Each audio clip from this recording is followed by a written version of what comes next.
और अभी आप सबको याद रखना है 6 दिसंबर 2025 माक्षर मास आद्र नक्षत्र पड़ता है। उस दिन विशेष प्रकार से आप सबको याद रखना है 6 दिसंबर 2025 आद्र नक्षत्र माक्षर मास के दिन आपके घर में भी दीपमाला प्रज्वलित कर सकते हैं। आपके गांव में शिवालय है तो वहां भी दीपमाला प्रज्वलित कर सकते हैं। उनको ज्योति प्रभा कहा जाता है। और विशेष प्रकार से महादेव का दर्शन पूजन अर्चन की एक विशेष महिमा है। 100 महाशिवरात्रि के समान एक आद्र नक्षत्र की महिमा है।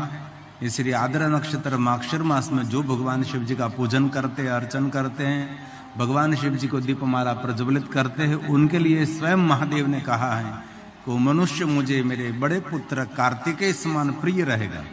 इसलिए सबको भूलना नहीं है।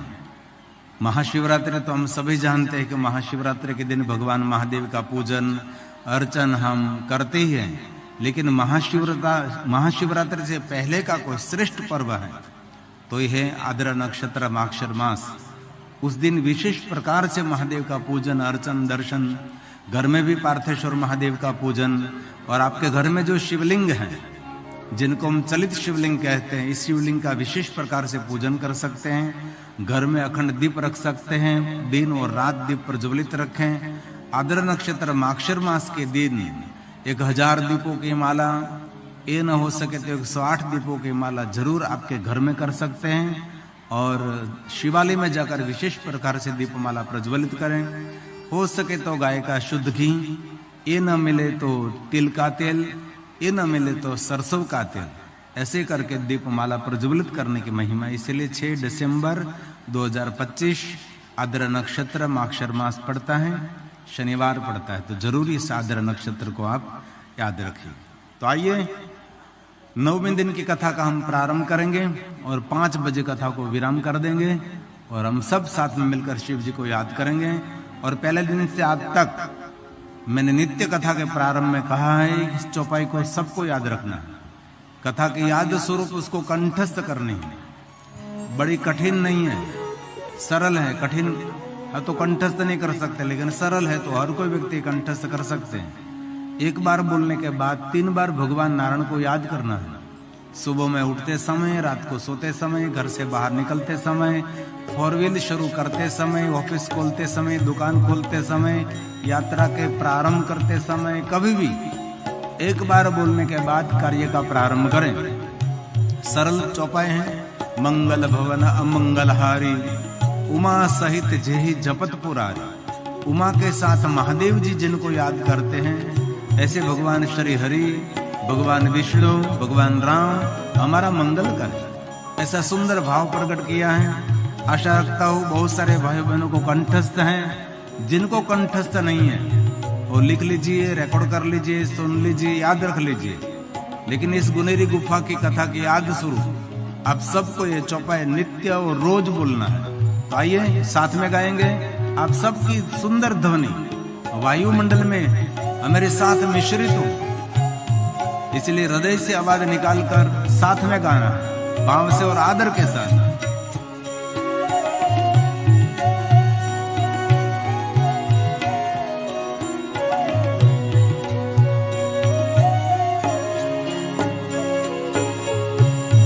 मंगल भवन अमंगल उमा सहित जेहि जपत पुरारी। बोलिए साथ में। मंगल भवन अमंगल उमा सहित जेहि जपत पुरारी। ओम नमो नारायण नारायण। ओम नमो नारायण नारायण। ओम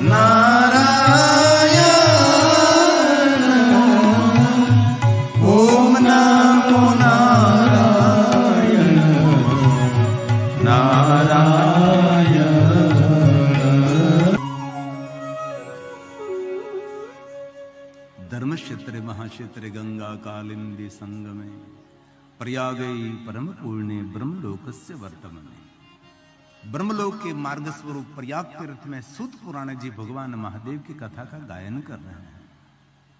ब्रह्मलोक में स्वयं ब्रह्मा जी नारद जी को कहते, नारद आपके पुण्य की महिमा में किन शब्दों में वर्णन? हे नारद, अधिक कहने से क्या लाभ? हे नारद, जो महादेव के कथा का श्रवण करते हैं और कथा श्रवण करने के बाद जो पुण्य मिलता है, ये पुण्य का भी क्षय नहीं होता नारद। इसी समय नारद ने कहा कि भगवान, हे पिता ब्रह्मा, श्री विष्णु जी ने मुझे कहा था कि हे नारद, बहुत सारे सत्कर्म, बहुत सारे पुण्य कर्म करते हैं लोग, लेकिन कालांतर ये पुण्य का क्षय हो जाता है। परंतु हे नारद, भगवान महादेव की कथा का जो श्रवण करते हैं, पुण्य कभी नाश नहीं होते, पुण्य अविनाशी है, क्योंकि स्वयं शिव अविनाशी है। इसीलिए भगवान शिव जी की कथा श्रवण करने के बाद जो पुण्य मिलता है, वो पुण्य भी अविनाशी है। हे नारद, आदर से भगवान महादेव की कथा का श्रवण करें आप। ब्रह्मा ने नारद जी को कहा कि हे नारद, स्वयं भगवान महादेव ने सती को वरदान दिया है कि हे सती, आपके तप के फलस्वरूप आपके साथ में विवाह करूंगा। सुंदर श्रृंगार करके आपका तप पूर्ण हुआ है, मैं शिवलोक में प्रयाण करता हूं और आप प्रजेश नगर में जाइए। दक्ष पुत्री सती अपना तप पूर्ण करके प्रजेश नगर में पधारे। नगरवासियों ने बहुत बड़ा आदर किया, बहुत बड़ा सम्मान किया है।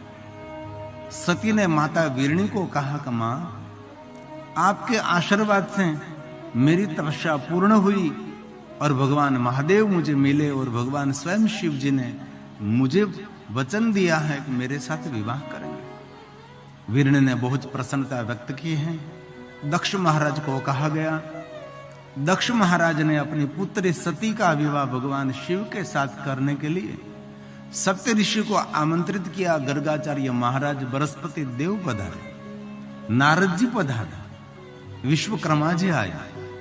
सबने मिलकर विवाह पत्रिका तैयार की और सप्त ऋषि, नारद जी, गर्गाचार्य महाराज, बृहस्पति देव सब मिलकर विवाह पत्रिका लेकर भगवान महादेव के पास गए।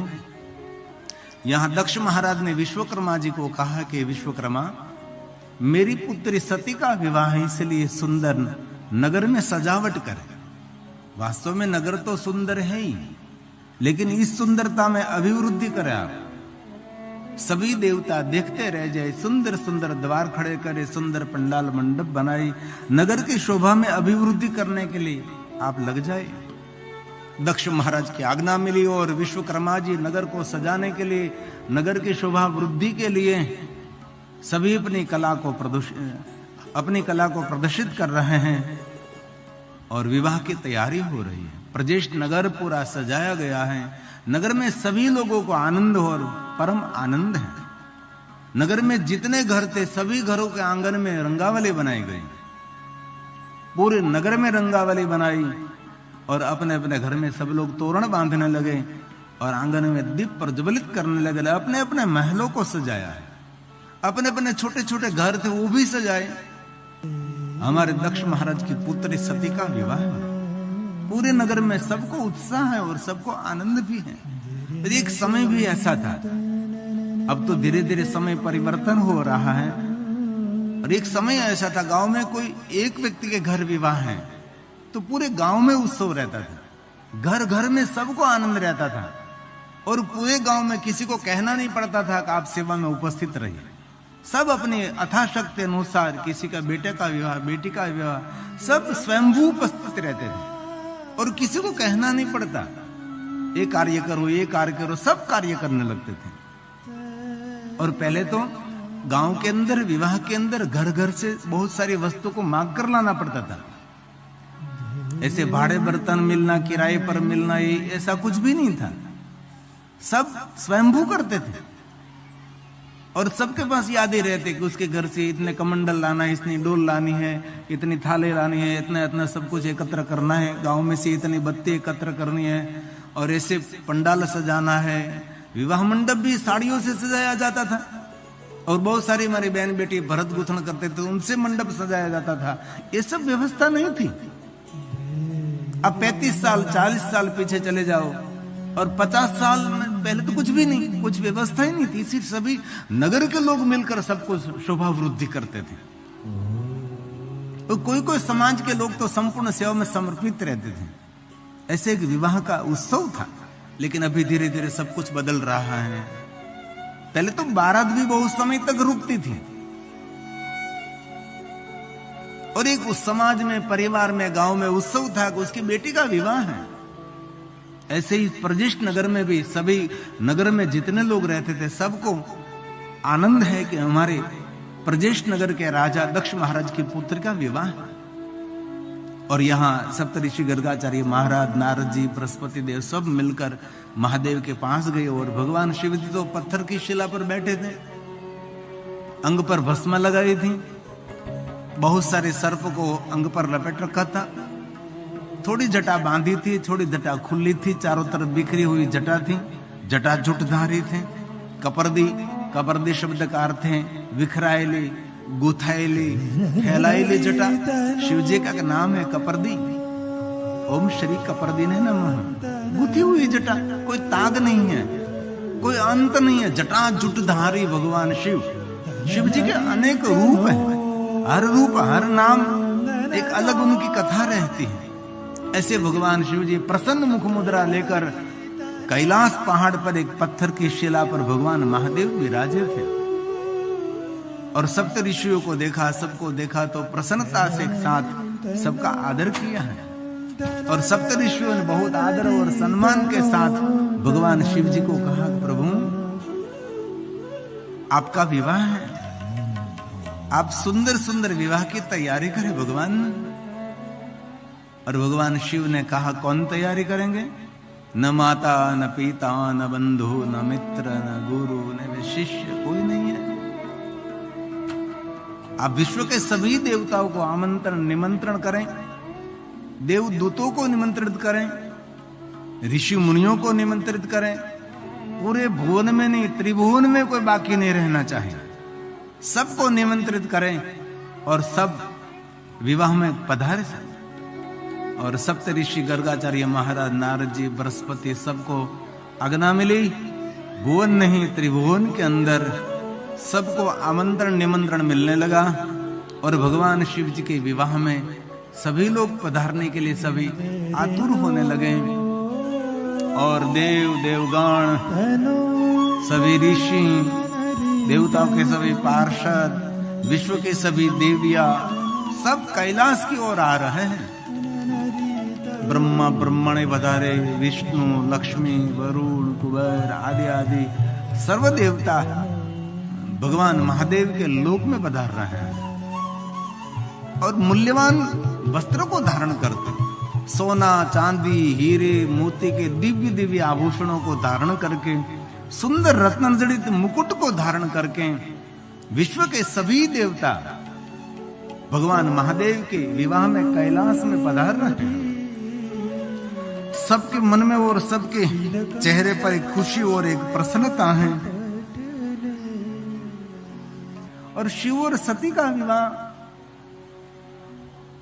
चैत्र मास शुक्ल पक्ष त्रयोदशी के दिन हुआ और इस दिन रविवार था। और कभी योग बने तो उस दिन विशेष प्रकार से महादेव का पूजन करें।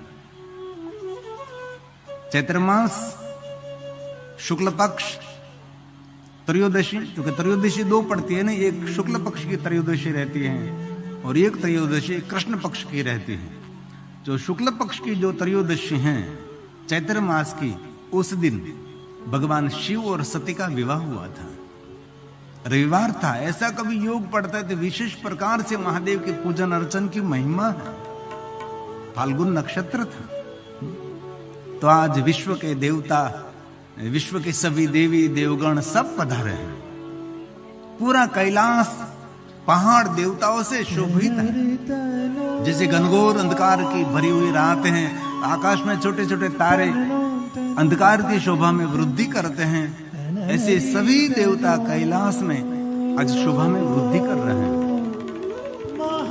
भगवान महादेव जी पत्थर की शिला, एक छोटा सा मर्ग चर्म पहना है, अंग पर इतनी तो भस्म लगाई है कि पूरा अंग भस्म से भरा हुआ है। शिव जी की भ्रू ऊपर नीचे होती है तो भस्म नीचे गिरती है, और इतने तो बड़ी बड़ी जटा भगवान शिव जी की हैं, जैसे कोई 500 साल 700 साल कोई पुराना वट वृक्ष हो। इतनी फैली हुई शिव जी की जटा थी, और इतने तो सर्प पहने थे शिव जी ने कि जटा में एक एक लटपट एक एक सर्प थे। कोई सर्प जटा के ऊपर जा रहा था, कोई सर्प जटा के नीचे उतर रहा था, कोई सर्प एक बाहु से दूसरे बाहु पर, कोई सर्प अंग पर लपेट रहा था, कोई सर्प गले में लपेट कर फुफकार कर रहे थे, तीसरे नेत्र अग्नि ज्वाला में वृद्धि कर रहे थे। कभी कभी तो इतने अग्नि प्रज्वलित हो जाती थी कि चंद्र भी दिखाना बंद हो जाता था। भगवान शिव जी की प्रसन्न मुख मुद्रा के साथ भगवान शिव विराजे हैं। भस्मांग पन्नग भूषण वासुकि कंठ भूषण। कोई सर्प धरती पर सरक रहा था, कोई सर्प धरती से अंग पर फिर से भगवान शिव जी के अंग पर लपेट रहा था। ऐसे भगवान शिव जी का एक अलग सा दिव्य रूप महादेव का सभी देवताओं ने देखा, और देवता भगवान शिव जी के रूप को देखकर मन ही मन प्रसन्न तो हो रहे थे, लेकिन सोच रहे थे कि शिव जी का तो विवाह है, तो ऐसे रूप में भगवान शिव जी कैसे सती के साथ विवाह करेंगे? ऐसे रूप बनाकर शिव जी वहां जाएंगे तो शिव जी को देखकर कोई नगर में कोई खड़ा भी नहीं रहेगा, तो उनके लिए क्या प्रयोजन करना चाहिए? तो इंद्र ने, ब्रह्मा जी ने, भगवान विष्णु जी ने, कुबेर जी ने, वरुण जी ने, सब ने देवताओं ने मिलकर एक निर्णय लिया कि चलो हम नारद जी को कहेंगे और नारद जी भगवान शिव जी को समझाएंगे और शिव जी थोड़ा श्रृंगार करे तो ठीक रहता है। इतने बड़े बड़े सर्प पहन कर जाना, और वो विवाह है। नारद जी को बताया गया और नारद जी ने कहा कि मैं देवगुरु बृहस्पति को कहता हूं। नारद जी ने देवगुरु बृहस्पति जी को कहा कि बृहस्पति देव, हम दोनों मिलकर भगवान महादेव के पास जाएंगे और शिव जी को समझाएंगे कि शिव जी की ये श्रृंगार, ये परंपरा और विवाह करना है, तो ऐसे तो कैसे भगवान शिव जी का विवाह सती के साथ करेंगे? नारद जी देवगुरु बृहस्पति को साथ में लेकर भगवान शिव के पास गए। महादेव के आगे खड़े रहे बृहस्पति और शिव जी को देखा तो बृहस्पति देव के मुख से भगवान शिव जी के लिए सुंदर स्तुति का गायन किया। महादेव, हम आपके चरित्र से प्रसन्न हैं और परिचित भी हैं। आप देखने में रौद्र हैं, लेकिन आप स्वभाव से रुद्र हैं। देखने में बड़े भयानक है भगवान, लेकिन आपके भक्तों को भय दूर करने में भगवान आपका सामर्थ्य है। और जो महादेव का भजन करते हैं उसको जीवन का सभी भय भगवान शिव जी हर लेते हैं। भुवन भय भंग व्यसनेन, भक्तों का भय हरना वो मेरे महादेव का व्यसन है, नहीं कि गांजा धतूरा भांग का। सकल माशः कंठे तवन कुरुते नाश्रियमः। काला कंठ आपकी शोभा है। भुवनमय भंग व्यसनिना, भुवनमय भंग व्यसनिना महादेव। इसलिए महादेव का सबसे बड़ा व्यसन है सत्कर्म का फल देना। सत्कर्म पूर्ण हो जाए, यज्ञ पूर्ण हो जाए, पूजा पूर्ण हो जाए, लेकिन इस जजमान को, इस पुण्यवान को पुण्य प्रदान करना। इसलिए शिव जी निरंतर जागरूक रहते हैं। और महादेव का दूसरा व्यसन है भक्तों को भय से मुक्त करना। देव अभय वरदान, भगवान शिव जी अभय वरदान प्रदान करते हैं। जो सच्चे अर्थ में शिव जी का भक्त हैं उनको जगत में तो किसी का भय नहीं रहता, लेकिन जो महादेव को समर्पित हैं उनको मृत्यु का भी भय नहीं रहता। और मनुष्य के जीवन में सबसे बड़ा भय है मृत्यु का, अनिवार्य है, जिनको निवार नहीं सकते हम। मृत्यु के भय में से मुक्त होने के लिए भगवान महादेव का भजन अचूक जीवन में करना ही चाहिए। और मनुष्य के जीवन में एक अंदर भय रहता है। इस भय को दूर करने के लिए भगवान शिव जी श्रेष्ठ हैं। इसलिए गांजा, धतूरा, भांग ऐसा कोई व्यसन शिव जी में नहीं है। और स्वयं महादेव ने कहा कि मेरा जो भक्त है मादक द्रव्य का सेवन करता है, वो मेरा भक्त मैं कैसे कह सकता हूं। इसलिए श्रेष्ठ महादेव का भक्त वो है कोई मादक द्रव्य का सेवन न करे। वास्तव में दक्षिणी ग्रंथों में तो वहां तक कह दिया कि भगवान शिव जी को चूरमे का लाडू अर्पण करो तो लाडू को खसखस का बीज भी नहीं लगा सकते। इतने शिव जी श्रेष्ठ हैं। क्योंकि खसखस के बीज वो भी मादक द्रव्य है, जरूर लगाना चाहिए, ऐसा कोई विरोध नहीं है, लेकिन वहां की एक मान्यता है कि वो भी भगवान शिव जी को नहीं अर्पण करते। ये मादक द्रव्य भी निषेध है। लेकिन लाडू की शोभा तो खसखस का बीज ही है। लाडू को मेकअप करना है तो खसखस लगाना पड़ता है, तो ही लाडू की शोभा है। जो कि अभी तो वर्तमान में कहीं जगह पर लाडू दिखाई नहीं दे रहा है, अब तो लाडूड़ी हो गई। दादा तो जताए रहा, दादी बैठा खा ली त्यारे। पहले तो समय के अंदर कितने बड़े बड़े लाडू थे। अभी ये समाज में धीरे धीरे सब लुप्त हो रहा है। तो बृहस्पति ने देखा और नारद जी को कहा कि नारद, ये शिव जी का कैसा रूप है। और बृहस्पति देव के मुख से शब्द निकल गए, भगवान मैं आपको प्रणाम करता हूं। आपका कंठ कितना काला है, लेकिन आपके जीवन में ये शोभा की वृद्धि करता है। आपका काला कंठ एक कलंक नहीं है, श्री मोह ये शोभा है। जो कि आपका कंठ काला इसीलिए कि देवताओं की रक्षा के लिए, भुवन की रक्षा के लिए आपने समुद्र मंथन करते समय कालकुट नाम का विषपान किया है। और दूसरों को दुख में से मुक्त करने के लिए कुछ कलंक लग गया तो भी कलंक नहीं, ये शोभा है। अपने विश्व को दुख में से मुक्त करने के लिए भगवान शिव जी आपने विषपान किया है, इसीलिए आपका काला कंठ है। इसलिए हम सब आपको नीलकंठ कहते हैं महादेव। जब हमने कथा को प्रारंभ किया था तब ब्रह्मा जी ने जब शिव जी की स्तुति की थी तो भी ब्रह्मा जी ने भी कहा था मैंने बहुत सारे रूप आपके देखे हैं, लेकिन इनमें नीलकंठ रूप मुझे बहुत प्रिय लगता है। यहां बृहस्पति ने भी यही बात करी। ब्रह्मा जी ने जब शिव जी की स्तुति की थी हमने कथा के प्रारंभ में, तो ब्रह्मा जी ने महादेव को यही कहा कि नीलकंठ रूप मुझे बहुत प्रिय है। क्योंकि ब्रह्मा ने देखा है कि पूरा जगत दग्ध हो रहा था, इसी समय स्वयं शिव जी ने विषपान करके जगत की रक्षा की है। तब ब्रह्मा ने कहा कि ये रूप मुझे बहुत प्रिय है, उनसे बड़ा परोपकारी रूप क्या हो सकता है महादेव। यहां भी बृहस्पति ने यही कहा है, बाबा आप सब कुछ देख सकते हैं लेकिन आपके भक्तों का दुख आप नहीं देख सकते। और जब शिव जी विषपान करते थे तब पार्वती ने भगवान महादेव को कहा था आपको विषपान करने की क्यों जरूरत है, इतने देवता हैं, इसमें से कोई विषपान करे। पार्वती ने रोकने के लिए प्रयास किया था कि आप तो क्यों विषपान करने की जरूरत है, इतने देवता हैं। तब महादेव ने पार्वती को कहा था पार्वती ये सभी देवता मेरे भक्त हैं और मेरे भक्तों को मैं वात्सल्य करता हूं, प्रेम नहीं वात्सल्य।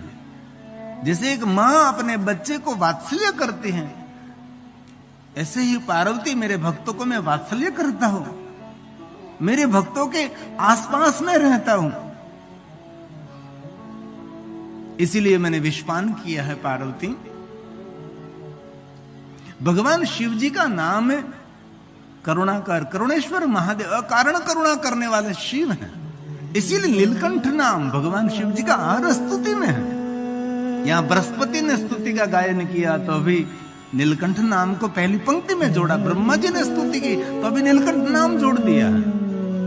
मैं नमस्कार करता हूं, हे महादेव जी मेरे प्रणाम का स्वीकार करें। ये शब्द प्रसाद देवगुरु बृहस्पति के हैं। बहुत लंबी स्तुति है, बहुत लंबी, मतलब 9 दिन कथा कर सकते हैं इस स्तुति पर।